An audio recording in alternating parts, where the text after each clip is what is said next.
The entire ballroom went silent after those words. Not loud silent. The dangerous kind. The kind where people stop chewing and suddenly remember every cruel thing they said 5 seconds earlier. My brother Tyler still had his hand clamped around my elbow when he laughed nervously beside me. "Sir, trust me, there's nothing impressive here. My sister barely keeps her life together." My mother forced a smile. We usually avoid family stories about her. I wanted the marble floor to split open beneath me. My name is Vanessa Hale, and by 32, I had perfected invisibility.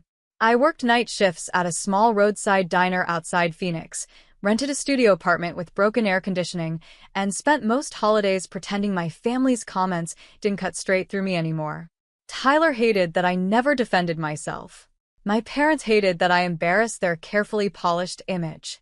Bringing me to this engagement party felt less like inclusion and more like public entertainment. But none of that explained the look on Richard Whitmore's face. The billionaire standing beside the champagne tower stared at me like he had seen a ghost walk into his home. Then he quietly asked me one question.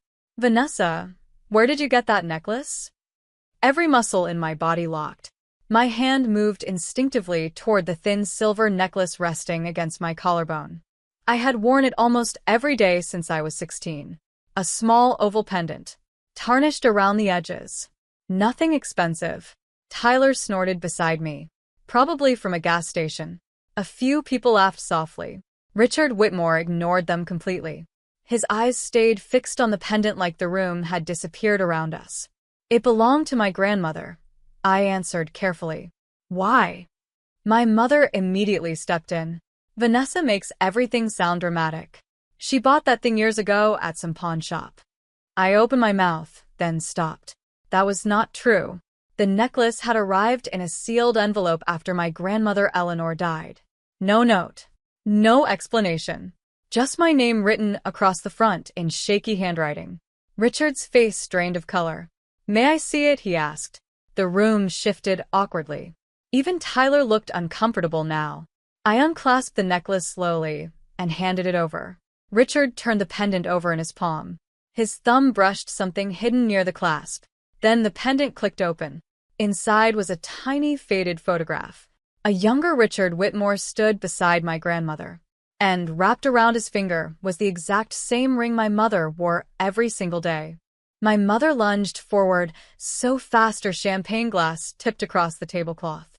"Give that back," she snapped. Not asked. Snapped. Richard Whitmore looked at her with cold recognition now, like puzzle pieces were locking together inside his head. "You told me it was destroyed." The blood drained from my mother's face. Tyler frowned between them. "Mom, what's happening?" "No idea," she answered too quickly. I had heard that tone before. It was the voice she used whenever truth got too close to the surface. Richard carefully closed the pendant and handed it back to me without breaking eye contact with her. "Eleanor said she would leave this to their right granddaughter someday." Granddaughter. The word hit strangely. My father stepped beside my mother, jaw tight. "Sir, I think there's been some misunderstanding. Vanessa isn't really part of these conversations." Richard's expression hardened instantly. "That's interesting, because 28 years ago your wife begged me never to contact her family again." The air vanished from my lungs. Tyler stared at our mother. What is he talking about? She looked trapped now. Angry. Cornered. My father suddenly grabbed my arm hard enough to hurt. "We're leaving." But Richard spoke again before we could move. "No," he said quietly. "Vanessa deserves to hear why her mother stole someone else's child." My knees nearly gave out beneath me. Tyler actually laughed once, short and confused, waiting for somebody to call it a joke. Nobody did. My mother's eyes filled with panic. "Richard, stop." He ignored her completely. 30 years of wealth and control sat behind his voice, but underneath it was something uglier tonight. Regret. "When Eleanor worked for my family," he said carefully, "your mother was pregnant at the same time as my wife. Both babies were born early during a power outage at St. Mary's Hospital." My father shouted, "Enough." Richard kept going. "My daughter died 3 days later." The ballroom had gone completely still now. Even the musicians stopped playing. I felt sick. Richard looked directly at me. Eleanor believed the hospital mixed records during the evacuation. She spent years trying to prove it. My mother grabbed my wrist. Her nails dug painfully into my skin. "We are leaving right now."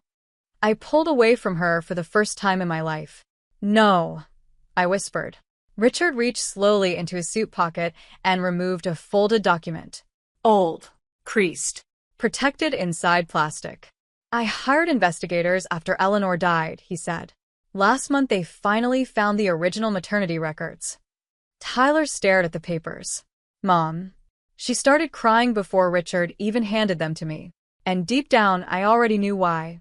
My hands shook so badly, I could barely unfold the records. 2 names appeared beside matching hospital identification numbers.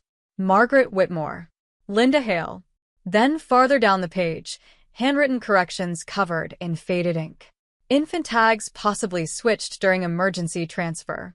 I read the sentence 3 times. My mother kept crying quietly beside me, but nobody moved to comfort her anymore. Tyler looked horrified. My father looked furious that the secret had escaped instead of guilty for hiding it. Richard's voice lowered. "Eleanor suspected your mother discovered the mistake first." I looked up slowly. "What mistake?" His jaw tightened painfully. "That the Whitmore baby survived. And hers did not." The room tilted around me. "No," my mother whispered immediately.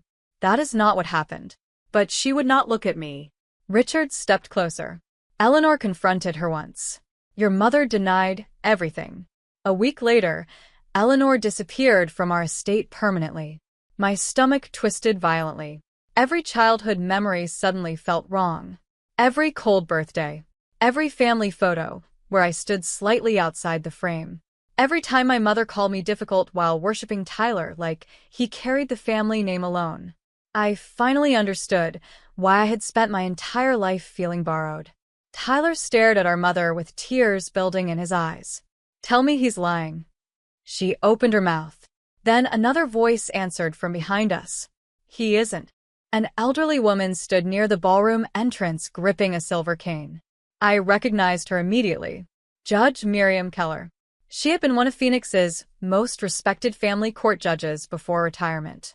I used to serve her coffee during my diner shifts every Thursday morning. Quiet woman. Sharp eyes. Always tipped exactly $20. Tonight, she looked exhausted. My mother went completely pale. "You promised this would stay buried." Miriam ignored her and walked directly toward me. "I'm sorry, Vanessa," she said softly. "I tried convincing your grandmother to tell you before she died." My throat burned. "You knew?" She nodded once.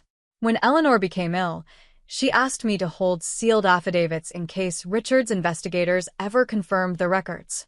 Tyler backed away from our parents like strangers had replaced them in front of him. My father finally exploded. "This is insane. We raised her.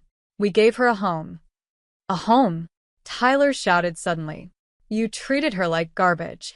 The words cracked across the ballroom. Nobody disagreed. Miriam carefully removed a thick envelope from her bag and handed it to me.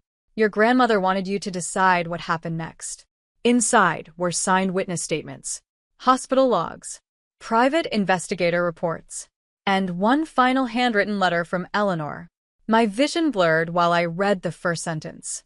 "Vanessa, if you are reading this, it means your mother chose herself again instead of choosing you."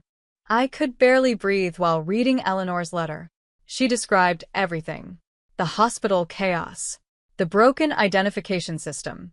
My mother overhearing a nurse mention the Whitmore fortune before realizing one infant had died during the evacuation. Eleanor caught her switching bassinets hours later. But by then, panic had already spread through the hospital. Records disappeared. Witnesses contradicted each other. And my mother threatened to accuse Eleanor of lying unless she stayed silent. One sentence nearly destroyed me. "I watched your mother hold you differently after that night." Not lovingly. Fearfully. Tears burned down my face before I noticed them. Across the ballroom, my mother finally stopped pretending.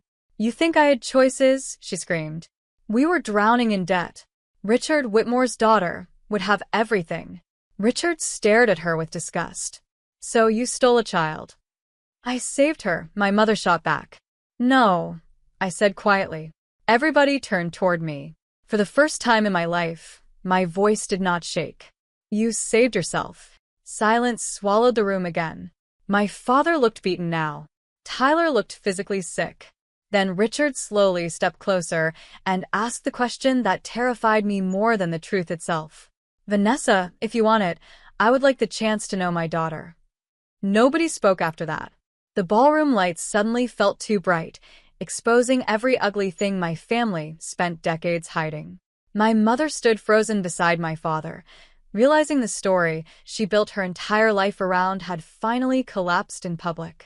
I looked at Richard Whitmore for a long moment. This man shared my blood, but blood alone meant nothing to me anymore. I had spent 32 years learning how to survive without kindness, without protection, without being chosen first by anybody. You don't get to buy a relationship with me, I told him quietly. Richard nodded immediately. I know. And strangely, that answer mattered. Tyler walked toward me slowly, tears running down his face. Vanessa, I didn't know. I know, I whispered back. But my mother did know. Every insult, every humiliation, every holiday where she introduced me like an obligation instead of her daughter suddenly looked intentional now. She never hated me because I failed her. She hated me because I reminded her what she did. 2 months later, criminal investigations reopened around St. Mary's missing records. My parents became national headlines. Tyler cut contact completely. And me? I took Eleanor's necklace, left Phoenix forever, and never looked back.